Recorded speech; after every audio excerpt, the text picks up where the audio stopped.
Hello, everyone, and welcome to another great episode of the podcast Let's Talk Men. This is episode number 4, and we have a special guest who shares the passion of helping men just like me.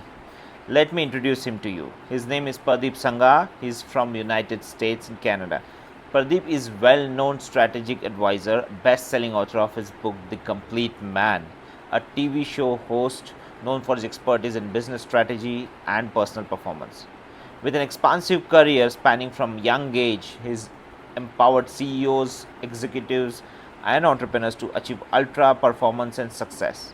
His holistic approach integrates work life balance, making him an ideal guide for individuals seeking excellence in both the realms. Pradeep, as we know him, has his own personal passion in helping men discover their power in becoming the complete man. Now, a man, what is a complete man? A man who achieves ultimate performances, fulfillment, and victory in business as well as their personal lives. Pradeep shows men how to live at their highest potential and be the best possible business leader, husband, father, and the man they can be. So let's dive in a discussion with Pradeep Sangha. Hi, Purdeep. How are you today? First of all, let me thank you for your time for coming down as a guest for this podcast. It's great to have you here and looking forward for this conversation. How are you doing Yeah, today? thank you. I'm doing great. It's 10 o'clock in the morning here. My day is getting going, so things are going well so far. Wonderful, wonderful, great. So, a good start to the day with the podcast, I guess. Yeah, yeah, exactly. Great, great. So I read your book about the complete man. So of course, I read the book, but I want to understand from you what pushed you towards becoming a coach specifically for men, and what is a complete man? Yeah, so so the first question there, what led me to working with men? It was something that just part of my path. So because of my background, my experience, mainly because I had uh, you can say had a father in my book I talk about it where he struggled with alcoholism. So for a very long time since I was a boy, I was studying, his psychology Right. and what it meant to be a man and how men interacted. And I had some great men in my life as well. I had, my dad was, when he wasn't drinking, he was a great man. I had a grandfather, I had strong uncles and people in my life that had represented men very strongly. So I was lucky and fortunate enough, I would say, that I had these great mentors in my life that taught me principles, particularly my grandfather, because he was in the Indian military for 30 plus years Wow. and he taught me a lot about principles. And I very openly say they don't make men like they used to. Things have changed now. Principles have changed. And so that's why I kind of got into the work that I do. I naturally gravitated towards it because I had that skill set of understanding men. And then we did a lot more research when it came to how men operate. So more scientific and psychological research based on our company. And that gave us an expertise. It gave me an expertise to be able to work with men because I understand. And being a man, right? Many of us face very similar challenges, and whether it's relationship challenges, money challenges, as a parent, as a father, You. expectations of living up to, parents' expectations, especially when you have an Indian, of Indian descent. So all of that kind of gave me the expertise to have very, I'm going to say, mindful conversations with men and show them a different path and give them different options because a lot of men feel trapped today. So it was just something that naturally gravitated towards. I didn't want to go in the coaching space. In all honesty, I wanted to focus more on the business, but everything just kept saying, hey, people need help in this area. So that's why I did this. And your second question, when it comes to the complete man, is really something that hit home for me because many men we experience life feeling like we are missing something, so incomplete. And many of us strive to find that completeness from the external world, and we never find it. I've seen men go through their entire lifetime not finding fulfillment and completeness within themselves. I think this is the difference because when I grew up, the way I grew up was different. Not that I was didn't have a lot of aspirations. I had a lot of aspirations of being successful and whether it's financial or having that lifestyle. But I would say I spent most of my entire life trying to work on myself. ever since I was a boy. I just started to study brain science and psychology and the principles and values and characters. My grandfather really instilled this in me. He said, "You know what? Your character matter more than anything." So I studied personal development and self-development since I was a child, a young boy, and then all of my friends, for example, were excelling in their careers. So fast forward, they became extremely wealthy, they became extremely successful, and I was still, you can say, not in that zone. I was still more focused on myself until I was in my 30s. And then things started to change because I started to see them have the wealth and the financial success, but struggling within themselves. And I was the opposite, where I wasn't struggling within myself. I still had other work to do from the financial perspective. So this was the interesting change that happened. And now that's what led me to the complete man, because I found out that all of these men, regardless of the success that they had on the surface, how they were showing, were feeling incomplete from within. And so that was a difference. So that was the impetus of the book, as well as my grandfather's teachings, my dad's experience, everything that I've learned from psychology, because the true completeness comes from within. When we start to work on within, when we start to find that fulfillment within and be in tune with ourselves, that's where the true power comes in. Most men, when they want to change something in their life, they try to change the external world. Absolutely. Yeah. Yeah, and that's the first approach. And that doesn't work very well because the external world responds to our internal world. It's a Yes. reflection of our internal world. So once we change the internal world, the external world is a lot easier to change. And that is the difference. That's the whole concept of the complete man.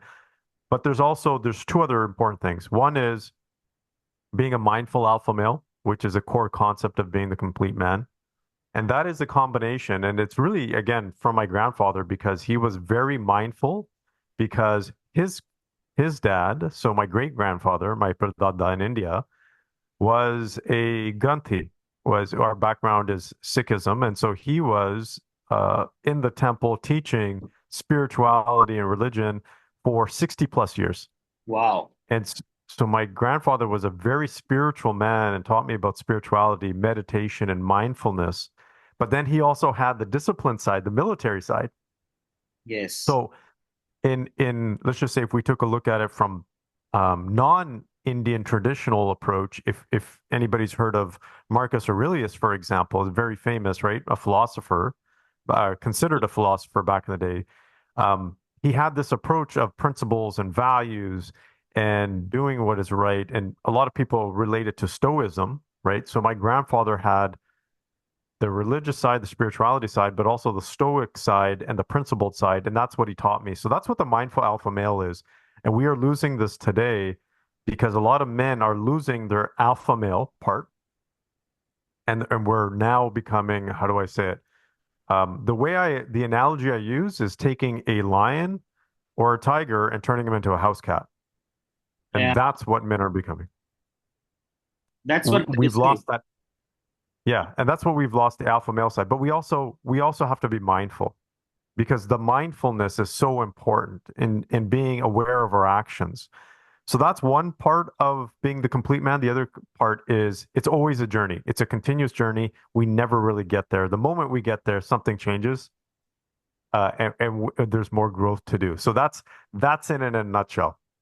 Wow, superb. I think you have totally, brought out the real scenario of what we are facing today. I think I heard a lot of people say in real life and even on various podcasts that we are losing the masculinity today. Just like you said, being a mindful alpha male, I've read it in the book you've written, the alpha portion is getting lost day by day, right? Yeah. So, how, I mean, when we talk about the complete man, people have a different perception. People think the man who is an alpha without being mindful, the man who is tough, you know, in the sense that physically tough, mentally tough, doesn't cry, doesn't show his vulnerability, is a complete man. And I think that is putting a lot of pressure on men today Mhm. who wish to show their vulnerability, right? How do you deal with this situation? How do you help men deal with it? Yeah, it's interesting you say that because I think I haven't been to India for a long time. It's been almost Mm. 20 years. My mom goes back quite often, but there's still a little bit of a cultural difference. But in North America, here's the difference though. We have swung the pendulum far to one side now where more men are, I'm going to say, less alpha, and they have lost that. They have gotten into this side of being careful and cautious about everything that they say, how they say it, who they say it to. And so they are walking on eggshells. As a whole, that's how men are feeling in society. But there's a little bit of a backlash to that as well. We're seeing that through Trump, for example. And by no means is Trump a great leader. I'm not saying he's a great representation. He's one of those belligerent, what I call alpha males. And so, yes, he has power, but that power isn't being an alpha male. You don't necessarily have to have huge power and influence to be an alpha male. The whole purpose of being an alpha male is twofold. One is you're protecting the people that are in your inner circle, so that if that's your family members or your loved ones. But secondly, the term alpha is the first letter of the Greek alphabet, which it's the beginning, it's the origin. So we have to take control of our lives and create our destinies rather than being followers. That is the Right. difference. And there's too many followers today, and we're not being led in the right path, whether it's men who are really alpha but lacking the mindfulness side, like Trump, or men who are very mindful but have lost the alpha male side. Both of those are not good. We have to find a balance in between, and that is very important. So just like anything, your question was, how do I get men to tap into that more vulnerable side? Right. It's important to understand, first of all, it's through education. Through education, they can understand the difference between masculine energy and feminine energy and how those are applicable in different areas of life Right. and in different types of Calling relationships. emergency services. So through education, people can learn, and then we give practical scenarios and situations and experiences. But here's the most important thing, Sorb, is that we we know when we are feeling like ourselves, when we're in our natural state, and when we are not. Right. And so when a man is completely alpha, but he's not able to be in tune with his feminine energy or his vulnerable side, he knows that. He knows that. There's something that feels wrong in that. Or when he's very vulnerable and he's not in tune with his masculine side, he knows that too. So it's through practical exercises and learning that we get men to kind of open up and adapt. The other part of this is creating a safe environment. It has to be a safe environment for men to be able to open up and share this kind of information to say, hey, look, I'm feeling weak in this type of situation, or I'm feeling vulnerable in this type of situation. And most men don't feel like they're in a safe environment to be able to do that. That's why we put up this defense mechanism or this wall or this shell to show that we are extremely tough. I'm going to say, a lot of men, it's a false sense of confidence that they have built. I shouldn't say false sense of confidence. It's this mask of confidence that they've put out there to protect themselves. So creating a safe environment, doing the education, bringing them around other men who are extremely successful, but can open up as well. That is a difference. This is something that's really important. I grew up with my dad. So my dad was also in the Indian police force for about 7 years. He was a Wow. very big man, statured, right? So and very physically strong and very physically tough. And we were a farming family, so we grew up there, and that's a part of our background. So my dad was a very strong, physically strong, also masculine man when he wasn't drinking. And so when he walked into the room, you didn't even have to see him. You could feel his presence, Keep right? feeling That's, around. Exactly. Yeah. yeah. But my dad was also the most emotional man that I know to this day. He would openly cry. He would openly show his emotions. He would openly love people. Like in our family, he was a guy that everybody kind of loved to hang out with because he always kept good relationships with people and loved people openly. So he taught me that if you're strong enough in your masculinity, Doesn't matter if you show your emotions or if you cry, that doesn't mean you're any less of a man. So no one questioned his masculinity when he cried because they knew what he was like. And so he was able to show his vulnerability, his emotions as a result of that. And that is the power. When we are truly in our masculine state, but we show also our emotional state, then we don't feel like we need to hide anything. And then we feel actually complete and whole. A lot of the times, because men truly are not in their masculine state, they're not able to show their vulnerable state.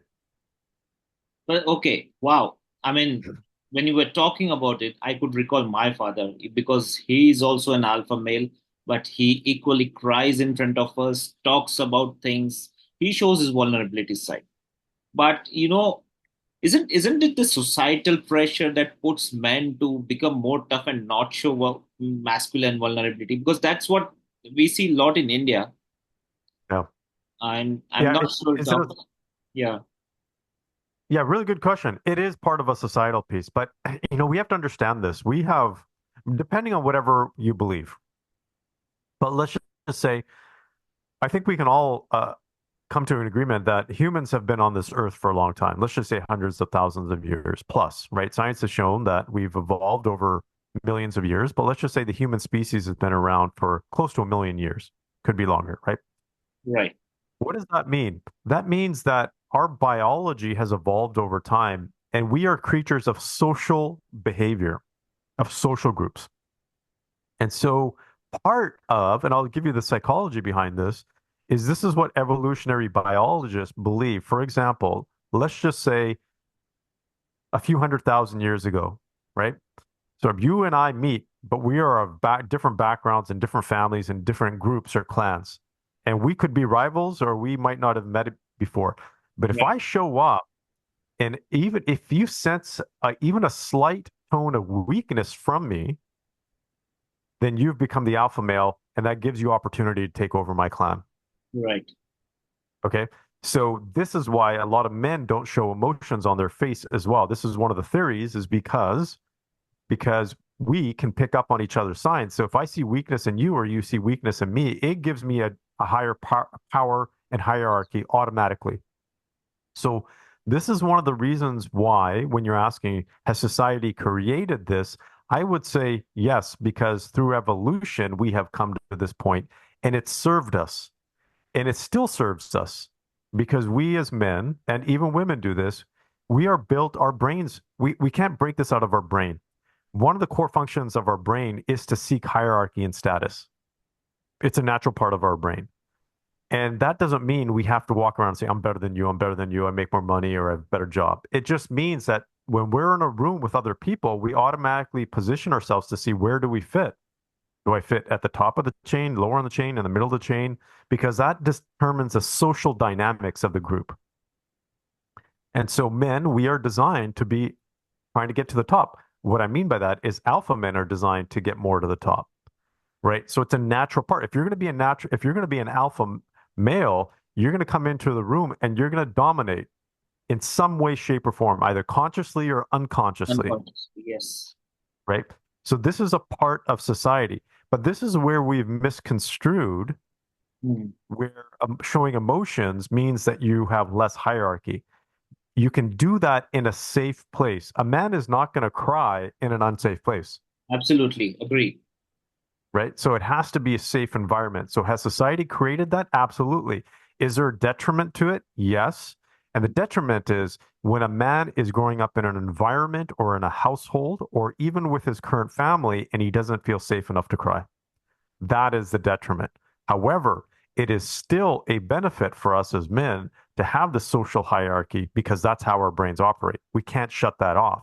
And Right. every time we try to shut off our natural instincts, this is where men behave in a more aggressive way in an in lack mindfulness. This is why people have do crimes or lash out or there's Yeah, abuse, right? That's where masculinity directed in the wrong way can lead up. And so a social hierarchy is okay. We're designed to do that, but we as men have to have a safe environment to be able to show our emotions. Or at least if it's not a safe environment, we have to create a safe environment. Environment, exactly. I think that's where you and me as coaches come into picture to create a safe environment for people, right? And when you said alpha, I think some men who think they're alpha, but who don't know the mindful aspect of it, or rather who are not well aware of the traits of a real alpha man. Do you think these are the bullies instead of being in the wake of being an alpha male? Do you think they're bullying other men? Yeah, typically. So, how do I say this? I think there are different types of bullying. There's defensive bullying, so someone who knows that they are not an alpha, but they have a strong defense mechanism, and the only way to protect themselves because they have a, I'm going to say, unhealthy ego, right? Because they've gone through some traumatic event, or they've been made to feel like they're nothing or they don't exist, have to make other people feel bad. So there's two ways of making ourselves feel better. We either try to grow and expand and do better ourselves, or we make other people feel less of themselves. Mm, And true. so that's what bullies do. Yes. And so the true alpha male approach is to do better ourselves and to grow and expand ourselves, not put other people down. And so this is where bullying is a little bit different. It can be other things too, like aggression or mental health issues, but typically it's people who are alpha males. Let's just use, for example, I like to use Trump as an example because he's a great example. Is he a true alpha male? No, he is very much. A lot of psychologists now have come out and said he's probably suffering from psychopathy and narcissism, and he's got a true mental illness because he is such a fragile ego. So typically, when we see bullying, it's because they have a fragile ego of some sort. Okay. Right. I think I totally agree with you because even I have seen bullying when I was a kid. I think a lot of men who show their vulnerability see bullying in their workplace, in their college, or wherever they find such people. Yeah. I totally agree. And Yeah. and there's one other thing too. I think the one thing that has changed significantly here in North America, and I think it's changed in India too, because I have family members there as well, is this level of respect for elders as well as mentorship. We are no longer, because there's this lack of respect now in Yes. elders as a whole, because we see them more as, hey, you don't know anything. We have technology, we have smartphones, we have AI, we can figure it out. They have discounted the importance of mentorship Yeah. I agree. because, and so we don't have mentors like we used to anymore. I used to look up to my uncles, to my grandfather. Very seldom do people do that these days because the younger generation feels like they are smarter, they're more intelligent, which in some cases, yes, they have more information, but that doesn't lead to more intelligence or more wisdom or insight. And that is the difference here. When we are mentored, when we take on good mentors, mindful mentors, then we learn those behaviors, but that's not happening as much anymore. So, one of the things that I talk about that to change how we operate as men is for us to find mentors ourselves and mentor others. So, find other men who are living a mindful, alpha, complete type of a life and get insight and wisdom from them, but then also share this with some of the younger generation. Share some of our teachings because that's not happening. And again, less people are going to whether it's church, the temple, the Gurdwara, wherever it might be. There's mandir, anywhere. Less people are going now, and less people are religious, and so we are not taking those same teachings from the faith aspect either. So a lot of these kids are getting the younger generation, they're getting their information from YouTube and all these other places, which is not necessarily the right direction.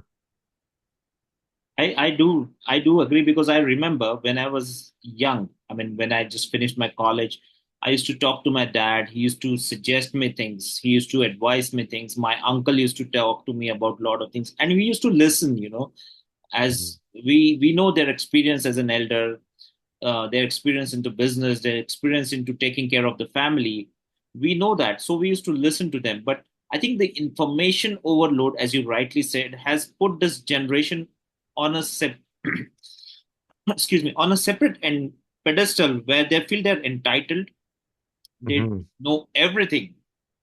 And even though something like an experience will teach them something that they wouldn't know from information that is coming through social media, they still won't listen to the elders. There is a huge lack of respect, just like you said. Yeah.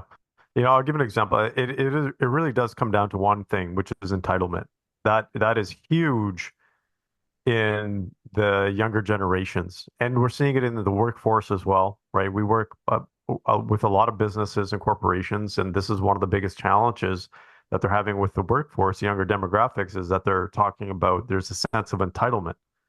And that's huge. Like even right now in North America, because of COVID and virtual workplaces, people are demanding that they still get to work from home rather than coming into the office. Like it's a demand. And so a lot of people don't understand that, there's benefits to working from home, but there's also cons as well. But I'll give you an example of the younger generation. So my son, he's 11 years old and he wants to sit in the front seat. And when he's alone with me or when he's with his sister, that's fine because his sister is 9 years old and he's older. But he a number of times has asked when his mom, well, the four of us, right? We have two kids, my wife and I, we were going somewhere. He wants to sit in the front instead of my wife. And I said, and my wife was okay with it. And I said, no, no, hold on. Pause for a second here.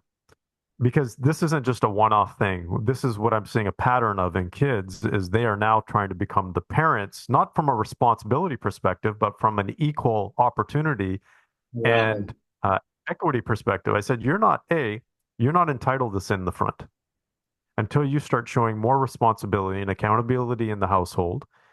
You are not at the level of your mom. You're not there yet. And so this was just one lesson.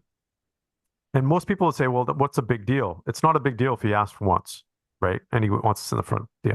But if he starts to get this understanding that he is the person that's entitled to sit in the front instead of his mom, then that loses that whole element of respect and working for what you're supposed to work for. And this is the type of stuff that we're seeing in generations today. And that's a prime example. So I have to consciously, not that I'm trying to put my son down, that's not what I'm saying, or make him feel less than. I'm trying to show him that you are not entitled until you actually work and have responsibility and accountability and put the effort in to get to that level. Yeah, I think that's one of the things which takes a lot of emphasis in the Western countries. But I've seen a lot of my friends. I've seen a lot of people in India, even today, even for the kids who are a 4-year-old daughter, a 5-year-old daughter, a 5-year-old son. Most of them have them in the front seat, and I've been very meticulous about it because me and my wife had decided. I have twin daughters, so we make Hmm. sure they sit in the back seat. They're 4.5 years old. We make sure they sit in the back seat, even though we are driving alone. My wife sits next to me, and we tell them that that's how it is. You are kids for your safety. You sit at the back, Hmm. so they understand. But there are a lot of people in India who still make sure that their kids sit with them in the front, or their kids sit with them, and that too without seat belt. It's very difficult to tell each and every one, about why they should not be doing this, and it's get Yeah. very. And then there is a way of saying it. Yeah, it's okay. It doesn't really matter. When they say this, it feels very. I mean, very bad about it. Yeah, like as you mentioned, the safety part is the most important, and then there's a social hierarchy part. And Yeah, this is not just the fault of society. This is also us as parenting. Parenting has changed significantly, and we have gone from, excuse me, one extreme of, there's different types of parenting out there. One is what they call kind of loose-ended, and on the other extreme, it's authoritarian, right? But in between, it's what they call authoritative, you're right. which means you give direction, but you also give them options. Kids have responsibility and accountability. You're not necessarily their boss, but you get to direct them because they are your children, and they need to listen and they need to understand. And there's consequences as a result if they don't. but you're not controlling them. This is the difference, I think, as parents, we have to understand that we need to allow our kids to be themselves and grow up in their unique identity, but they still need to learn discipline. They still need to learn consequences. They still Absolutely. need to learn their place. And that is the difference. We've forgotten about that part. And parents now want to become, even dads want to become more in the Western culture, um, want to become more of a friend than a parent. And that's a tricky slope because being able to have conversations is one thing. But when your children are stepping out of line and they don't see you as a parent, that's when you kind of gone down the wrong path. I agree, should have a relationship with your kids to be able to talk and openly say things and communicate and share feelings. But it's different when we're not their friends at the end of the day. We're No, not that's designed to be happening. their. That's Yep. taking shape, and even in India, eventually, slowly it's picking up. Yep. In the idea of being a friend to your kid, there are a lot of times when your kid crosses the boundary. Yeah. This is happening. Yeah. And I think it's great to be a friend to your kid once they're an adult. Yeah, exactly. Yeah, once they're an adult. But they're not an adult. They require guidance. They require discipline. They require structure. They require consequences. Otherwise, they're growing up. One of the things that we are seeing right now, which is a global trend in children, a lot of it has to do with social media, but it's a lot of it's due to entitlement, is narcissistic traits.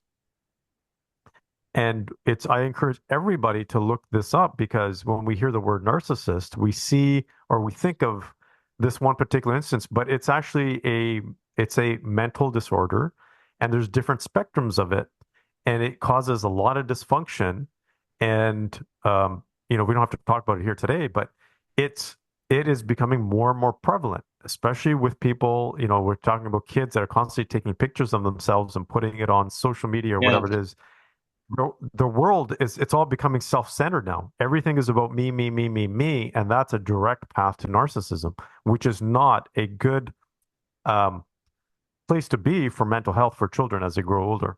absolutely, absolutely. I agree. And I think, when you talk about this, I think somewhere, because is it that the urge to be with the kids that puts the parent, especially the fathers, to be a friend? Because when a father who's the breadwinner, who is putting in a lot of efforts, working day and night, especially entrepreneurs, we know that for an entrepreneur, it's all 24/7 initially.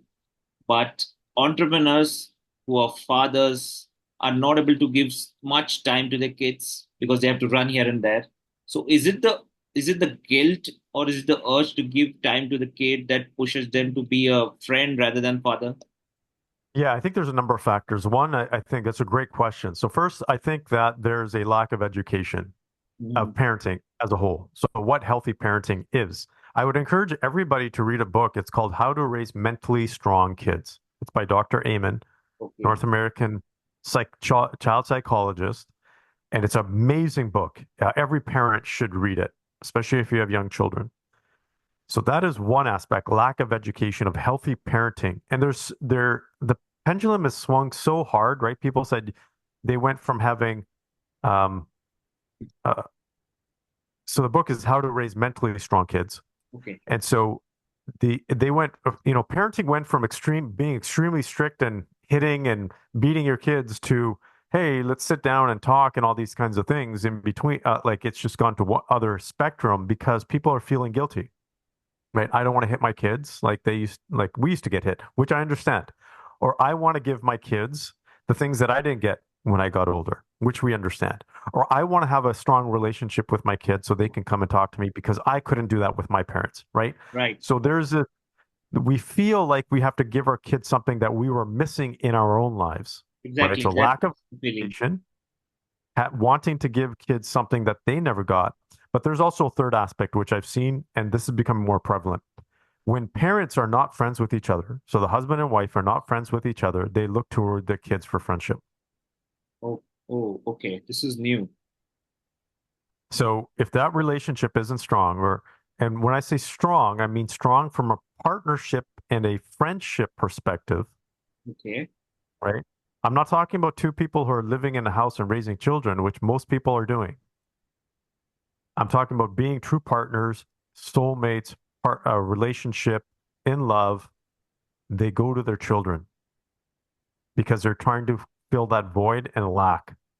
Oh, And so they will typically go to the children. So you will see that even sons will or fathers will gravitate towards their daughters, and mothers will gravitate toward their sons that's natural. because That's natural. yeah, there's a natural pull between feminine and masculine energy, particularly if that relationship with the spouse is not strong. So this is another thing that I'm seeing, and you can tell because and that's what leads to what we call uh, uh, not dysfunctional, but it's inconsistent parenting too. Okay. Because when the parents are not on the same page in terms of parenting, then you have inconsistent parenting, which causes even bigger issues. Oh, And so, yeah, so it's a whole dynamic. I think the biggest thing to have a healthy family, I would say the prerequisite, and to raise healthy children is for the husband and wife to have a strong, loving, passionate relationship. That is, I would say, the core aspect of having or raising healthy kids. yeah. I think I agree because what I felt in my uh, relationship with my wife and my kids felt it when we had a bit of tense moment between me and my wife. We had a fight, and when we were happy together communicating. So I think children know when their parents are not communicating or communicating in a very stressful way. So I think it's very important. I totally resonate with what you're saying. It's totally important because kids feel it, and that is imbibed in them. How husband Mhm. and wife, communicate or Yep. behave with each other. And I think for our generation, yes, we had lot of beatings from our parents, teachers, everyone. And I think somewhere because we were in a joint family, I mean, like even you, me, people of our generation, we were in a joint family. We had siblings, we had uncles, we had grandfathers. So we observed everyone, and we knew what masculinity is. We knew what being father is. We knew what being into marriage, being parents is. I think somewhere today, where the world is going, or even in India is moving more towards nuclear family, is it so that people are moving towards a nuclear family from joint family, that the masculinity is being lost, men don't know how to become fathers, and all these issues cropping up? I think that's I think that's one aspect of it. I think because yeah, we've gone from extended to nuclear. There's pros and cons to that too, and I'll give you some examples. For men in particular, a lot of the times men had and I know this for a fact because this happens not only in homes but also family businesses where let's just say the son is still living under the rules of the father, even though he's a Yeah. grown man. So if someone is 40 something years old, he should be able to direct his family the way he wants to. It's his Right. wife and his kids, Right. but he's still taking direction from his father, which causes a lot of issues. So I That's would very say, common here. Yeah. yeah, yeah, I would say that takes away from the alpha male part. That Oh, actually doesn't contribute. So depending on the family, the extended family actually took away from the alpha male part. I don't think that the nuclear family is different, and I think here's why. Here's what I'm also seeing. I'm also seeing men just be lost because we don't have this mentorship. They're being lost. And I'll give you an example. Even my dad sat down with my brother before he passed and said, "Hey, son, why are you working so hard? You have a family here. You don't need to stress yourself out. There's more important things than money." My brother took that to heart and he changed his way of living. So that is what we used to do, right? Take mentorship from the elders. And we're not taking it. So I don't think it's so much about the nuclear family. I think let me correct this because I do think you're onto something.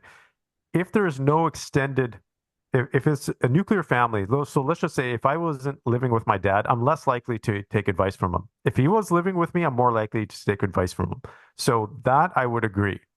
And that advice, a lot of the times, leads us down the right path, right? yeah. And we're not getting that advice. And we are getting mentorship now from other people who are putting on that they have a great life or this is the way Yeah, life should be. And a lot of times behind the scenes, they are not. Because I can tell you through our studies, and it's probably similar in India as well, that 8 out of 10 guys are struggling in their relationship. I'm not talking about whose fault it is, whether it's a man or a woman, but they just don't have a fulfilling relationship. that's very true. It's a fact. Right. And so when men are not in a fulfilling relationship, here's what I tend to see. Okay. It's one of two spectrums. So let's just say 80% of men out there are not in a good relationship that they're happy with. If they're not in a good relationship, they're not going to be an alpha male, by the way. They're going to Yes. lose their masculinity. They're either going to be more, I'm going to say sheepish, right? That's the term that we use, which is kind of like being a sheep. And that's because a lot of men are unhappy, but they don't want to step away from their relationship because they're afraid to, particularly in North America, that they're going to lose half their money, that they're going to lose access to their kids, they're going to lose half their business or whatever that is, or even more. So they go into a submissive state. So they lose their masculinity from that perspective. So that's what we're seeing a lot of in men. And on the other side, we're seeing men become a little bit too, I'm going to say, belligerent, abusive, because they don't know how to communicate effectively. They don't know how to ask their spouse for what they need. And so that's when they go down another path.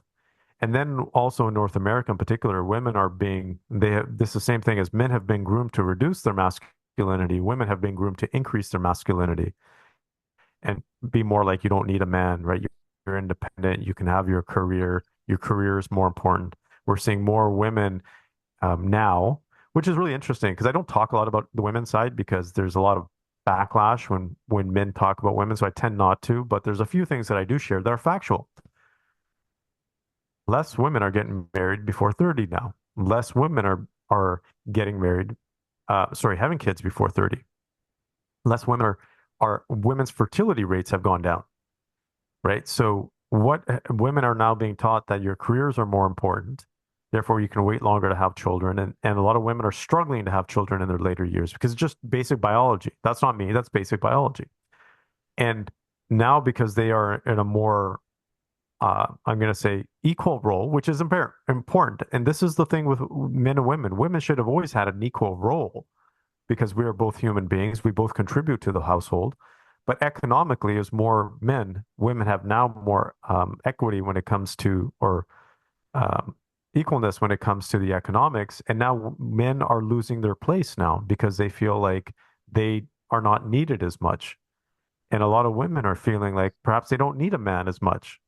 So there's a whole dynamic that's happening behind the scenes in terms of a family dynamic that has shifted society to where we are today, where men are not able to be a men anymore and they lose their masculinity. Yeah, I totally agree because the first part which you mentioned is again picking up in India. A lot of men are struggling. A lot of men are finding it hard to find that fulfillment. And I think in marriages, I mean, yes, compared to the Western world or India has very less divorces, but then the rate is increasing. But then there are a lot of men who go into the submissive state because they have that fear. They might lose it, they might lose the money, they might lose the custody of the kids, and it's happening here. A lot of men, and I think it goes around in the society that it's okay, this is normal. Feeling this is normal, so just get on with your life. Things will pan out. You will be happy. Don't worry about it.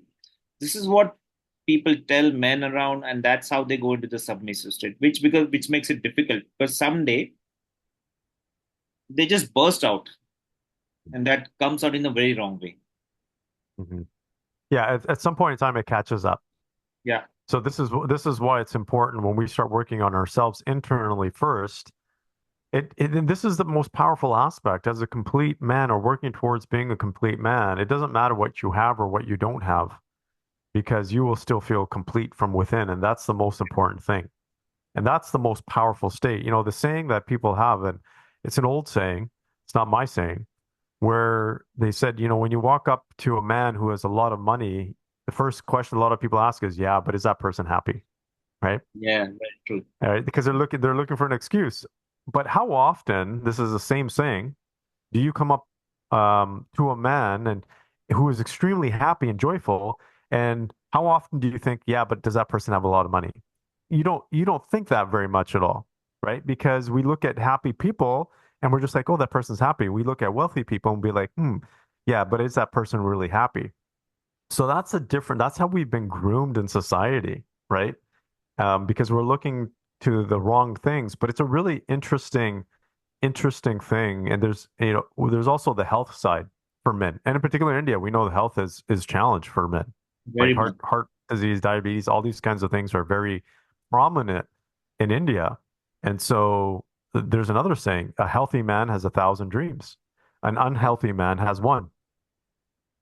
Right. And that is something that we have to take into consideration. And it's not just physical health, we're talking about mental health as well. Because once we go down a path of mental health, it becomes that much more challenging because trying to change our mind and our brain once we've built a pattern can be a lot tougher.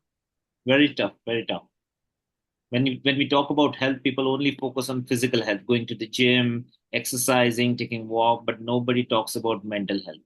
Why you need Mhm. the meditation, why you need that peace. Absolutely, it's very much. But I think it's picking up slowly. But I think it still has a long way to go. People Mhm. don't realize it, but it's very much needed. But I think it will still take a lot of time to pick up, or have that awareness that mental health is equally important with your physical health. Yes, I think in North America it has picked up quite a bit, Okay. and it's accelerating quite fast, especially after COVID. In other parts of the world, I think it's a little bit slower. Yeah, yeah, yeah. It is. It is. It is. In fact, I have business in hospitality. So for me, even the weekends are sometimes busy. So I remember having a conversation with my father a few days or a month or two back when my father said that you're working on weekends. You don't even give time to your daughters. Try to have a Sunday morning or something free. Take them out so you can bond with them, you can gel with them, and they'll have enough time. And that was, I mean, just like your brother, that was awakening for him. I did realize that I was so much into things, hospitality, coaching, speaking, that I never realized that I was losing time with my daughters. And I think at this age, where the kids are 4.5, 5 years, instead of money, what they need is your time, Mhm. your ears, your attention. So I think that was one of the changing point of my life. So suppose that I don't do anything on Sundays, make sure I take them out, make sure I spend time with them at home. But Mhm. I think a lot of men lack that mentorship, just like you said, I mean, the presence of some elder person to tell them that, yeah, this is not right, this is right, try to do this, try to do that. And it's very important to have some elderly figure around, right? Yeah, and we've become more of an economic society. We've become more of a consumer society. If you take a look at India, this is one of the biggest things. All the other world markets, Canada, US, everybody's looking at India because you have a rising middle class, which means that you can sell more products to them. Yep. So, and so we've become a consumer society. Everywhere, it's all about selling and making money. So when a society becomes consumerist, well, someone has to make money to pay for that. And Yeah. so what's happening? So money has become one of the main values for people over content and peace and family units and time with your kids. And this is a shift in the world globally. We're seeing this. And I think at some point, maybe we'll see a shift back but we did see this in during COVID in North America, because a lot of people took more time to spend with their children, to do things like family activities, to go out into nature and parks and do those kinds of things rather than work and trying to distract ourselves. So it was nice to see that. So, but I think we need to get back into the family roots and what truly matters in life. Yeah. Even in India, we saw that a lot because everybody was working from home. They were spending so much time with each other. That was the positive side. But the negative side was there were also equal amount of conflicts. Also, I mean, a lot of people who were hardly home, they were not aware how to react to situations at home, how to react to your kids when they're popping it. When, of course, when kids see you at home all the time, they want to cling to you, they want to talk to you. But a lot of people, especially a lot of men, didn't know how to react to such situations because they were not used to staying at home. And that also Yes. caused a lot of chaos at home during the, Yep. Absolutely. I agree. yeah. So I think, yeah, I mean, there is a lot to talk about it. I want to take this conversation ahead. And I think we would need another episode if you have time whenever possible. But Yeah, absolutely. yeah, Yeah, more than happy to. We've had some great conversations here, so I yeah. appreciate it. So, but I'll have to pause here for this episode. And I really appreciate you coming and making time on a Tuesday morning, on a weekday, and coming down talking about a lot of things. And we had great perspectives. I'm sure the people who are going to watch this episode are going to have a lot of takeaway, going to have a lot of wake up calls, and have a lot of awareness. Thank you so much, Purdeep. Thank you for coming, and thank you for this wonderful conversation. Thank you so much. I hope you have a great evening and I look forward to our next chat. Thank you. Have a great day.